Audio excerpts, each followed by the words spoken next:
Hello, and welcome to Real Person Reviews. I'm Sam, and I'm a real person, and today I want to talk to you about Call of Duty Infinite Warfare. This one's going to be a little different just in the sense that, well, I guess you'll see how I'm going to tackle the subjects in order and stuff, whatever. But if you want a more traditional, structure of how I'm looking at the stuff, then you can look at the written review that I've linked in the description. Um, But what I will say is that this is a pretty divisive game. From what I've seen online, a lot of opinions are that Infinite Warfare is either really great or it's pretty terrible. And what's interesting about this is that I can kind of understand why on both accounts. So I guess you'll kind of see what I mean as I'm going through this maybe. But that's something about this where essentially I'm going to assume that this is not your first Call of Duty because I don't think it should be your first Call of Duty. But I don't know. I wanted to throw that out there. And also, I don't know. I guess for the actual gameplay footage you'll be seeing, I probably am just going to be doing the campaign because again, it's one of those where it probably takes a while for the campaign stuff to for you to see anything. I don't want to just jump from thing to thing and you barely see a little piece of every chunk of content. So there's just all that to keep in mind. I guess it's a little different here, but not crazy different. I'm splitting the difference on how I'm structuring this, I guess. But um, let's just see, I guess, how this goes. See what you think. Um, and can you tell I don't script these? I don't really know how to seg into this very gracefully. But let's check it out and see if by the end of this you understand. Also, if you also understand why this is a kind of a divisive game in the Call of Duty franchise. So, for starters, with this campaign here, um, let's start by saying this is another futuristic sci-fi jetpack Call of Duty, as it's called. Which means, yes, you do have the jetpack on. For jet boosters, you can do your double jump, you can do your boosted slides, you can do your wall running. That's all here. As part of the main gameplay stuff. Once again, it's in the future, so you have some regular weapons. You also have energy weapons. So the more standard ballistic weapons are going to be good against humans, whereas the energy weapons are going to be good at fighting robots. Also, there are some shootouts in zero gravity when you're floating around in space. So again, this is a futuristic kind of game.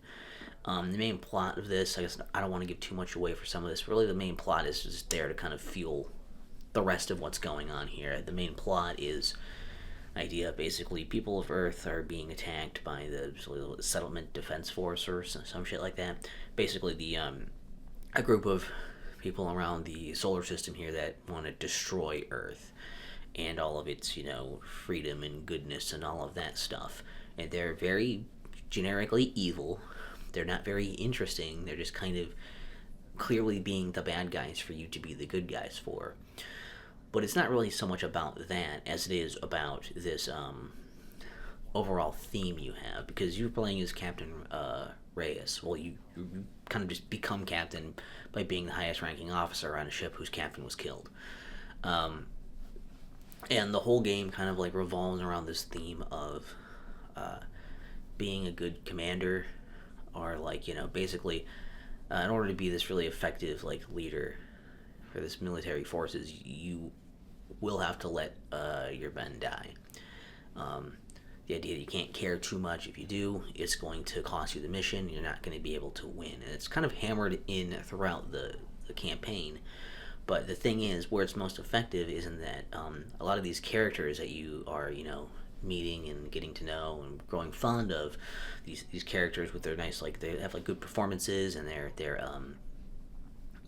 characters that will grow on you. And so you don't want them to die, and when some of them do, it hits, it lands. They do a good job of making you really feel that.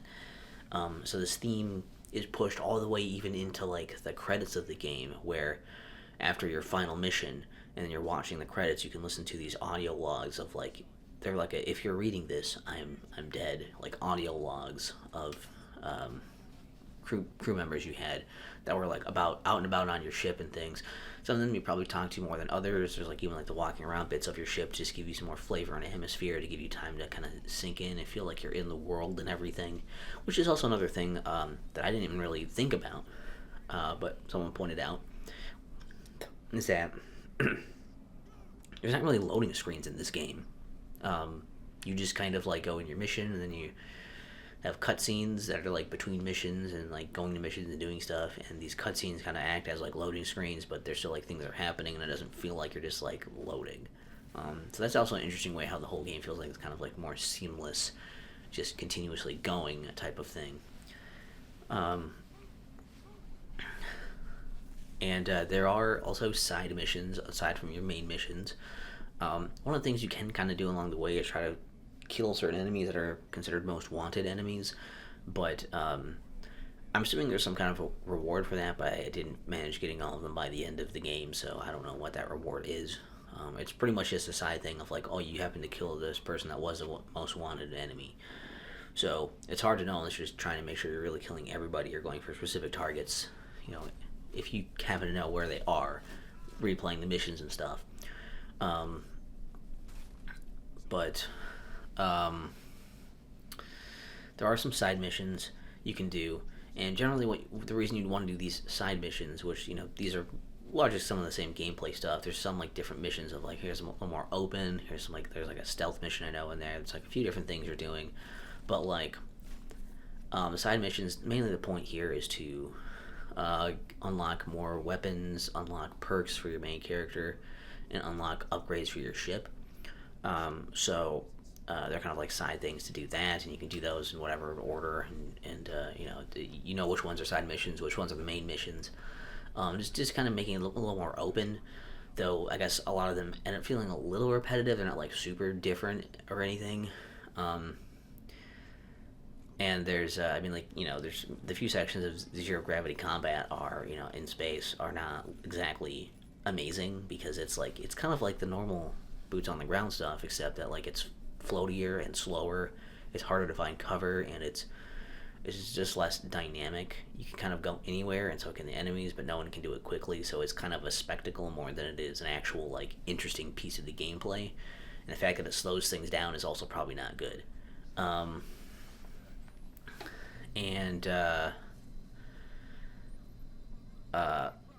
The reason you want to unlock weapons and stuff from these missions, I guess, too, is the idea that, like, well, then if you unlock them, then you can make your custom loadout, so you can change kind of your loadout rather than using the recommended one for each level. There's only, like, one level for whatever reason I had to use the loadout they gave me. They didn't give me an option. They just sent me with it, so I guess they wanted to make sure that I wasn't going to screw myself over on that one.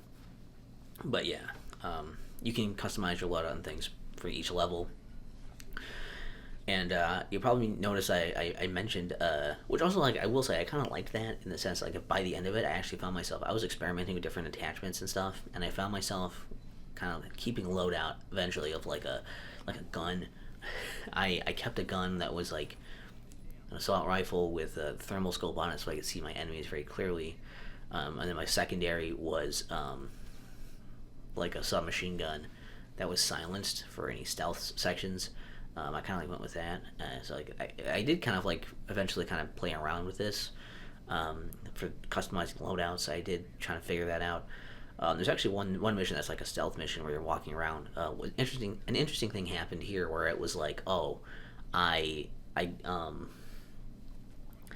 it's pretty clear that they wanted me to go throughout this one big section and slowly like methodically kill all these enemies until I have enough of them down to save these hostages that are being, held captive in this like hangar. But it's pretty hard because if you mess up once basically, and then you're totally screwed. And I think you can still finish the mission if people get killed, but I don't want to do that. So I was like, I want to make sure I do this right. So I kept trying to redo it. Eventually, I found that there were a couple spots I could go to that would trigger a checkpoint, and it wasn't like certain areas like would always trigger it or anything either. It was basically there was a door. The door I came in was the first checkpoint, and there's a door that eventually, after you do the stealth part, is where you're supposed to go to escape. And I think just because that's the next place you're supposed to go, which is by being close to that, it will trigger another automatic checkpoint there every time you go there. So I would just keep ping-ponging of like killing a few guys, running to that door, killing a few more guys, running to the first door, killing a few more guys, and rinse and repeat. Which didn't feel like it was like designed for that, but I think I ended up feeling more like, interestingly, I felt more attached to it. I felt like more accomplished because like I figured out this like loophole in the system. Like kind of like I gamed the system. I did this. I figured it out. I earned this. It's kind of the feeling I got, and that was yeah, I like that. I think that was fun. That just made it more impactful for me for some reason. So that's an interesting like tidbit of like this happened in here. I don't think that was intended, and sometimes the stuff that isn't intended is almost like better than the stuff that is, or just as good as that in some cases. So like that was a little interesting tidbit I thought anyway. I found that interesting for me. And let's see. I also customized stuff on my ship, and I don't mean like my main base ship. I mean like you get a little fighter, because there are also space fighter missions as well, where you're going around doing dogfights in space. And I think this is an okay idea, but I think it just is kind of sloppy. Because you pretty much go around, you lock on to enemies, you shoot them, or shoot missiles at them, or whatever. Kind of rinse and repeat that. All of them kind of feel the same in different areas. It's very hard to see in these areas because it's very cluttered with, debris and lighting effects and all this other stuff. I do think that, like, visually this game is very appealing. There's a lot of stuff where it's, like vibrant colors of planets and things, and kind of like glowing, lights and atmospheres and stuff, and effects like that against the stark, like, the contrast between the black space behind it and things like that. There's some really like pretty moments of this, for sure. It's very visually appealing, but yeah, those space battles just kind of feel like, I can't see what's attacking me most of the time. I'm just kind of locking onto things and letting my automatic, stuff kind of like shoot things for me.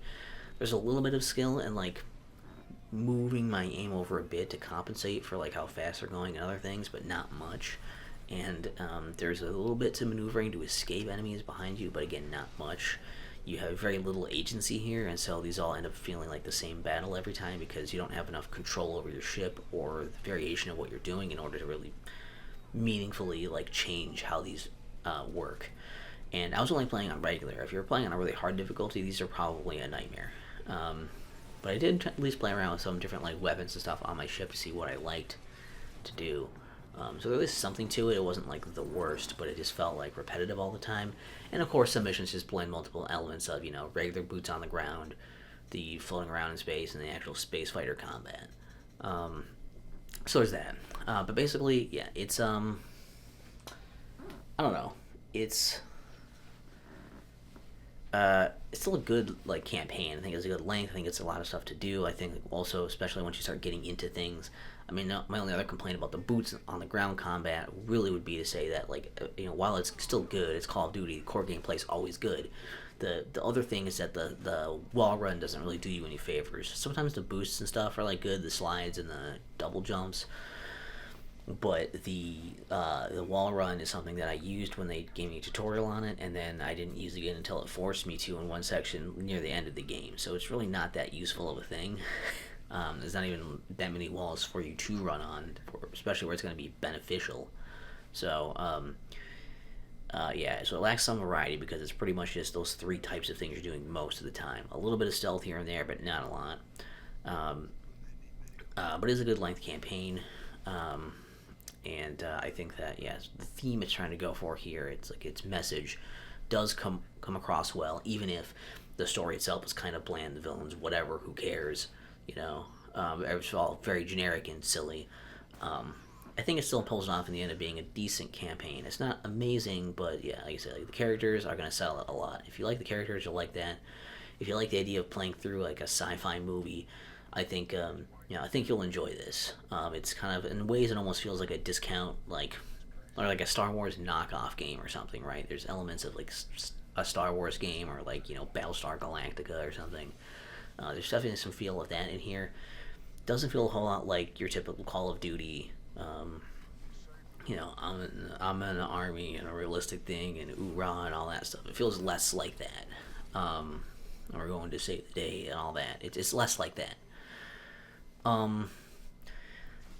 Now, the multiplayer is probably the weakest point of this game, I would think, because it's just well, for one thing, it's kind of dead. I could only play team deathmatch online right now, so not a lot of people are playing.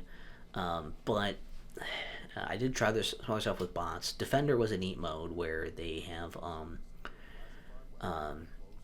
you know how they had like the ball thing for like the uplink mode where you're like taking that ball and you're trying to get it into like a goal as like a better version of capture the flag, even though this game also still has capture the flag in it for some reason. I guess capture the flag you can still like shoot and stuff with the flag, whatever, but here you can like you can't shoot with the ball, but you can like run with it and stuff, whatever. They have both. I guess there's a reason maybe to have both, but uplink is just better. That ball. So basically, they have that little uplink ball thing that spawns in an area. You grab it and then you just try to hold on to it. It's like a game of keep away. Try to survive while you're holding on to it to gain points for your team. Winning is obviously hitting the score maximum, or just having the most points by the end of the time limit. And periodically it'll reset back to its main location as well.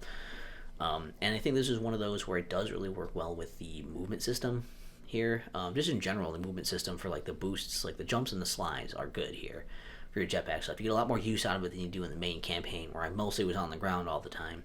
Here you're kind of moving around more, it's more fluid, but it's not like so fast and crazy that you can't like track people and still like deal with them. They're just good for like closing gaps and getting around places faster and making combat more dynamic, rather than always being able to like grab somebody when they peek around a corner. So that's good. Wall running is still pretty useless in multiplayer though, because it's like, I don't know, like basically if you're running on a section that's meant just for running on a wall, there's probably a bottomless pit beneath you, so if someone catches you running on the wall, you're going to get shot. And also, while you can run on other walls, there's rarely a reason to do it. It's rarely going to benefit you, even if you do happen to do it on purpose, which sometimes will just kind of happen as you're like running or whatever, and you jump and you're going to do the jet thing and you start running on the wall. It's like, oops, I didn't mean to do that. So yeah, that thing probably just wasn't a very good implementation throughout the game. But yeah, like that. Anyways, like yeah, that's the one where you're playing keep away with the ball and stuff is again like kind of like uplink. It also like similar idea of like running around with this makes you really use your boosters, your boosts, your slides, whatever, your kind of stuff like that, to try and keep away from enemies. And it does kind of feed into like the movement system being actually kind of like dynamic and useful for this. Another aspect of the way this is different though is that you have combat rigs that you pick, and these kind of have like their own like stats of like some are faster, some are stronger, whatever. They also have different abilities on them, like these payload things, or like kind of like your ultimate specialist abilities or whatever that like charge up over time, and you have like passive abilities. You can equip different ones of those as well. So it's kind of like this game's version of specialists, more or less. That don't affect your loadout. The loadout stuff for building a custom class or whatever. There's still a pick 10 system. That's once again is here, so that's also still a thing. They also have a new thing that are team missions, which are basically just like extra objective things you can do for bonuses, if you feel like it while you're playing. So it's something to do, which is kind of neat, I guess. But well, yeah, the other mode I was going to mention was there's one called Frontline. I haven't seen that in any other Call of Duty game yet, and that's basically just team deathmatch, except that you always spawn in a base on your side of the map when you die, which does at least sort of help the really horrendous spawning issue they have here. It's not like the worst, but it's pretty bad, where a lot of times when you respawn, you're respawned right next to enemies, especially if like one team is like, in most of these matches, because the maps are so small, if one team is like kind of like doing well and spread out, you're gonna be spawning next to an enemy constantly, and it's gonna be very quick to just get killed as soon as you like start up. You'll barely have any time to look around or go anywhere before you're getting attacked, which is is a problem. I would classify that as an issue, and it makes it pretty rough for some of the online play. I also don't think, like I said, I don't think the battle rigs really do that much to make it feel all that more, like, much more unique. And to make matters even worse, I mean, nice that you can play with bots and stuff, so I could play these other modes to check these out that weren't team deathmatch. That's still nice. But, it's also like, well, they also split off the DLC into, like, their own playlists of maps, too. That's something to consider, too. That's nice that they didn't, like, throw it in with the main stuff. They did some fine stuff with this, too. It's just kind of hindered a lot by those spawning mechanics and like not being all that crazy, the wall running being kind of bad, and pretty much every map feeling a little small. Even though the maps do look really good, the maps do look great. The setting and the visuals are still good. Um, but yeah, with those core issues on it, I guess. I mean, like, I don't know. There's also the thing where a lot of it is building up points and stuff, whatever, getting keys and stuff to open up loot boxes. And loot boxes can give you cosmetics, but also can give you gun variants, which just have these, modifiers naturally applied to them, so they're just better than the base gun. And that's kind of where the problem comes in, because you can also open more of these boxes with COD points, which you get by spending real money. So there's sort of like a sort of pay to win aspect, but not even necessarily pay to win. It's pay to gamble to hopefully win. But it's kind of shitty because if you're a newcomer, not only do you have less weapons unlocked and less skill than people who have been playing for a long time, you also now are probably going to have just worse versions of the weapons. So people are going to be better than you with more options than you, and they're just going to have actually literally better things than you have access to. Even if they're using the same things you are, they have better versions of them. That it feels really shitty. I don't really like that. And I will say that the loot box thing also rears its head in the zombie mode even as well, where you're getting like a similar thing where you can get those different variants of weapons, which at least that's PvE, so it doesn't really matter. You have like the weapon kit things where you can customize the weapon, so like you still have to start with a pistol or whatever, but when you get the weapon in the playthrough of that, you can actually get he'll have all your attachments and whatever stuff on there, and if you have like a special version of that weapon, you can you'll pick that up, get the extra boosts there. So it's still kind of gross that they're like marketing that stuff, but it's not as like detrimental to like the experience of zombies. But I will say for zombies here, this is a really really good zombies mode. um, the map you get packed in with the game is Zombies in Spaceland. Interestingly, not actually in space or using zero G stuff or anything like that. It actually is not really, other than the weaponry you're getting, it's not really sci-fi at all. Um, and it's, I mean, a quick save for some of the sci-fi weaponry stuff I didn't mention in the campaign because I forget about them because they don't add much.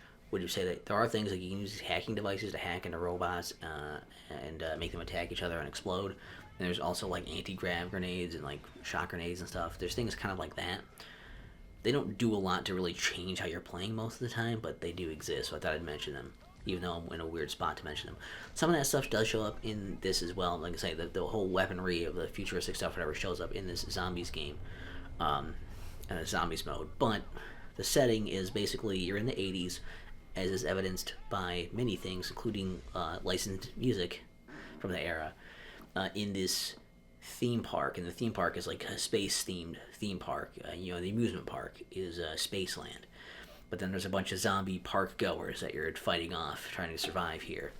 And this is awesome because it's kind of meeting a really good like middle ground here, where it's not doing all of the lore and stuff from the Treyarch zombie games, whatever, the Treyarch zombies and stuff. It's its own thing.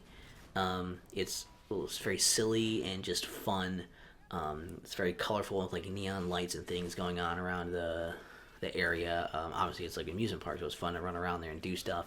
And they leaned into that even more because, like, okay, so there are still like the basic, like, here's your perks, and like there's the gun box, there's like the pack a punch. They have all this stuff that's in here that you're used to for zombie stuff, opening doors and all that stuff, and surviving as long as you can. But usually I complain about like it's so open that you're not like being claustrophobic and getting overrun by zombies or anything. The barricades are still useless, sure, but like running around here and doing this stuff is actually what's fun about this game. This mode in particular, it's meant to be a thing you're just running around. It makes sense thematically that you're running around this amusement park, just running away from zombies, running around them, killing them, whatever, having a good time with wacky weapons and attractions and things. You can activate rides to like hit, as like traps to like kill zombies. You can ride some rides and like play some arcade games and stuff, which will give you like tickets that you can use to like actually buy some like ammo and items and like other weapons as well. So like, there's another element there. Sometimes enemies that are killed will drop souvenir tokens that you can throw into these souvenir machines to get these temporary like whatever like one use items.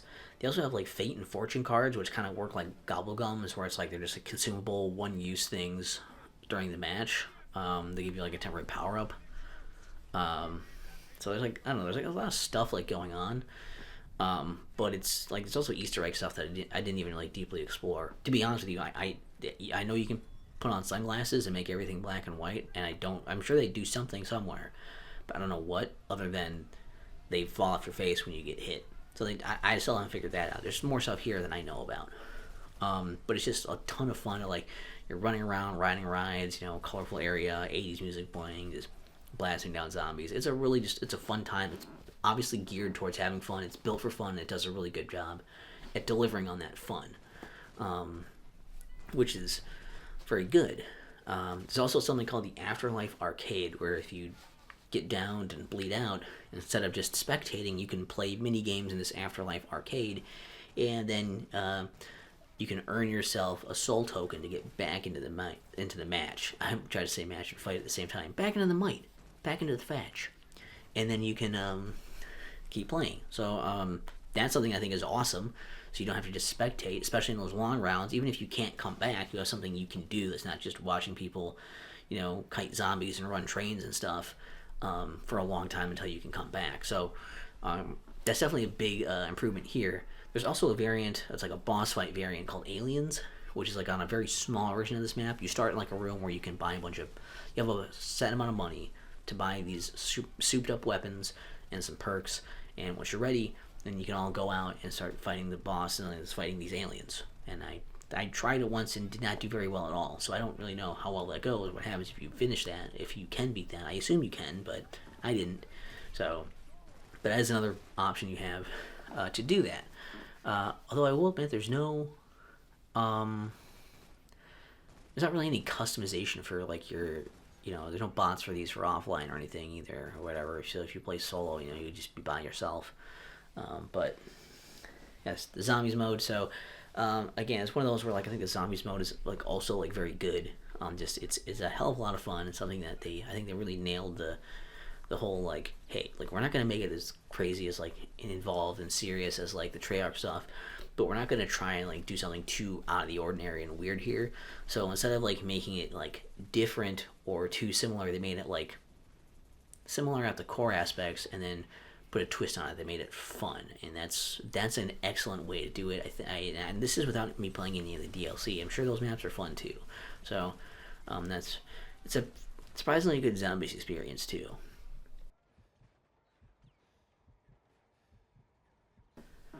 So all that being said, what I'm saying about Infinite Warfare here is that it's actually a pretty good game.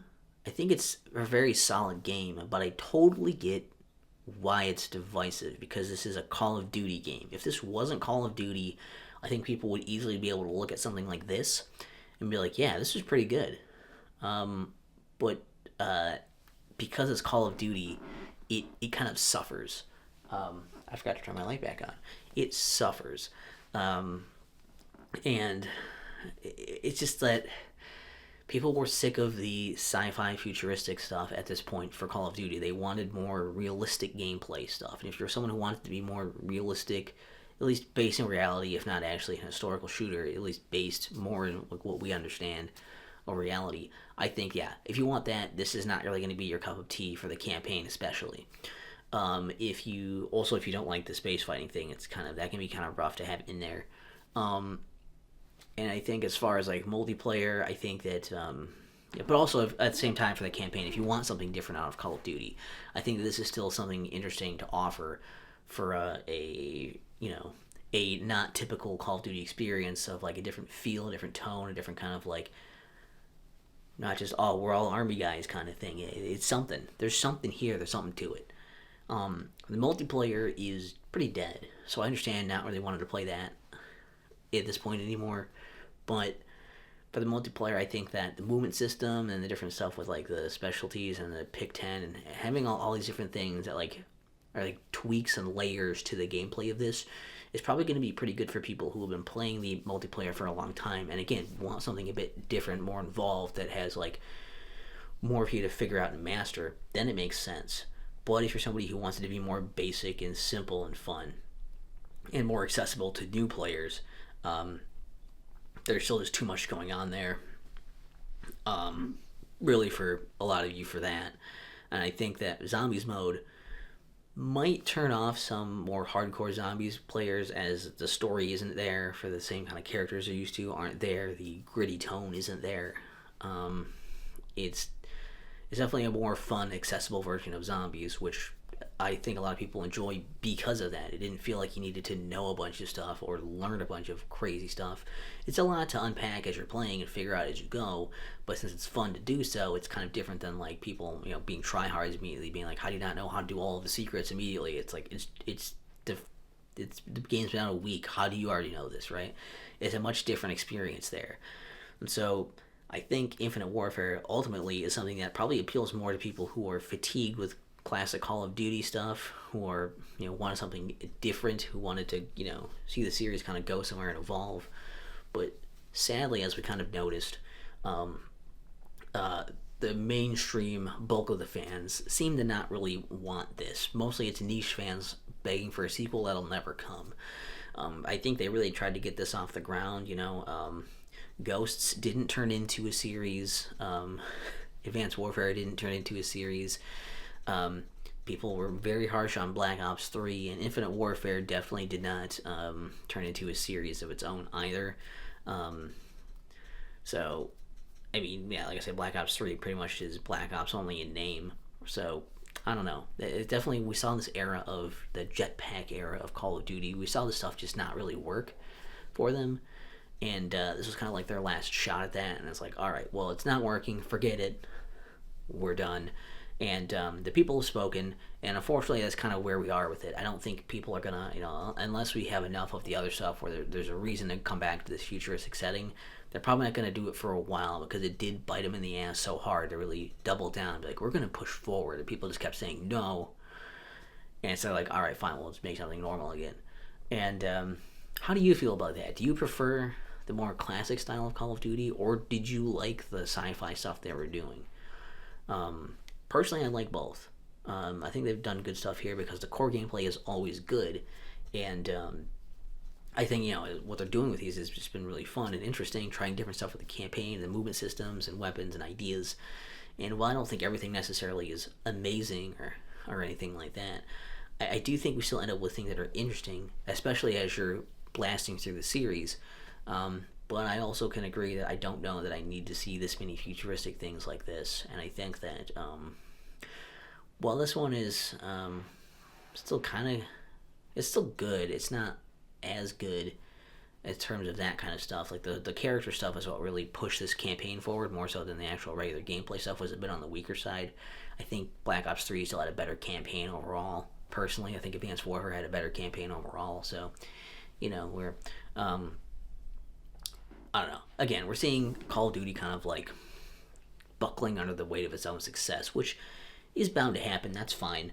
That's something you just have to deal with a really successful franchise. But yeah, what would you like to see going forward? Do you like that they're going back to Modern Warfare and continuing Black Ops and stuff, or do you want to see more interesting stuff like this, or do you want to see something different, or do you want to see more like just actually historical war shooter stuff? Are there other wars and conflicts and things you want to see in those?